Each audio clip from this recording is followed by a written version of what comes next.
on President's Day in the United States. And last year, right on this very spot, in front of this statue of Abraham Lincoln, we started a now annual tradition of placing wreaths at the statues of American presidents all around the world. This statue of Lincoln in the old Calton Cemetery here in Edinburgh was the first statue of an American president placed anywhere around the world. And it is honoring 6 heroes of Scotland who came and fought for the Union Army during the American Civil War. So last year it was just this statue. This year we're placing 22 wreaths at statues in 13 countries around the world. So it's a wonderful tradition that began right here in Scotland, and there are many wonderful connections between Scotland and the White House itself, this being just one. Cabinet Secretary Robertson, Lord Provost, distinguished guests, 77 years ago. Many Americans will know those words. They marked the start of Abraham Lincoln's Gettysburg Address that he delivered as president at the official dedication of the Soldiers' National Cemetery in Gettysburg, Pennsylvania, 160 years ago on 1863.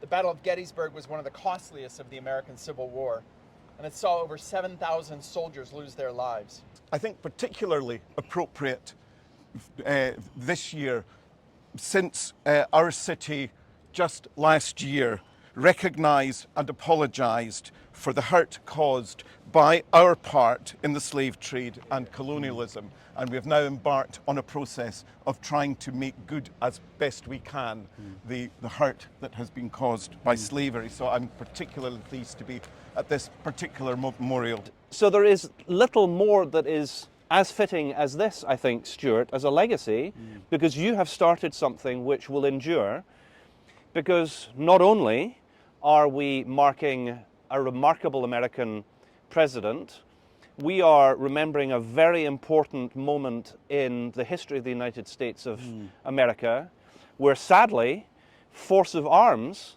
was necessary to ensure that all who live in the United States of America might be free. Myself and Alice, we're both involved with a place in the southwest of Scotland called the John Paul Jones Museum. He is a complex character, and before he'd made his way over to America, he'd been a master on board a slave ship, so it's a very dark part of our history. We have to recognise that this very complex part of our past, and something that we're still living with, as we've heard, with the results of this centuries later.